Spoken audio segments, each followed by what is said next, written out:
My topic for this video is the mainstream media. Now, we often hear about the mainstream media or the mainstream press, but I want to argue that we don't really have a mainstream media. In fact, we don't really have a media at all.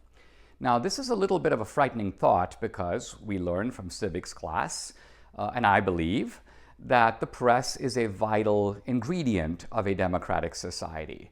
But what do we mean by the press? Why is it vital? It's vital because the press is supposed to be an independent source of adjudication or power. The press is supposed to be outside the immediate political process, not a subset or captive to one political party or the other. The job of the press is ultimately to dig up facts, to investigate, but also to adjudicate, to help us to make sense of what is going on, to decide what can be believed and what can't be believed. Now, it is a sad truth that this kind of media has disappeared. I'm not sure if we had it a couple of decades ago, but we had something more like it. We had a media that was at least tethered to some notion of responsibility or balance. That's gone. You can see the media today in its contrasting approach to Trump and Biden. Here's the media covering Trump. Mr. President, after 3.5 years, do you regret at all the lying you've done to the American people? All the what? All the lying, all the dishonesties. That who has done? You have done. Tens of thousands. Go ahead, please. Here's the media covering Biden. When you hear these remarks, suckers, losers, recoiling from amputees, what does it tell you about President Trump's soul and the life he leads?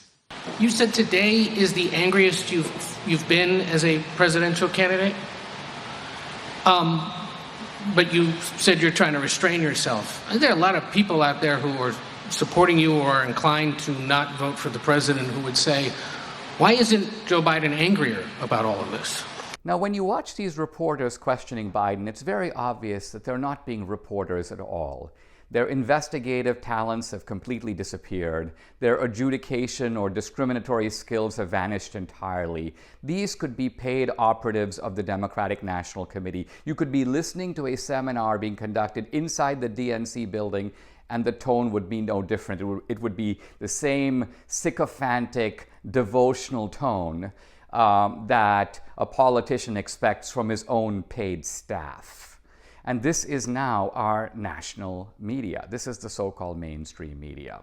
So now when we listen to these guys, when we read the New York Times or the Atlantic or watch CBS or CNN, we've got to think we're watching the DNC. These are ultimately extensions of the Democratic Party and the left. They're not media in the traditional sense. Their facts should never be believed. Their discriminatory judgment is essentially non-existent.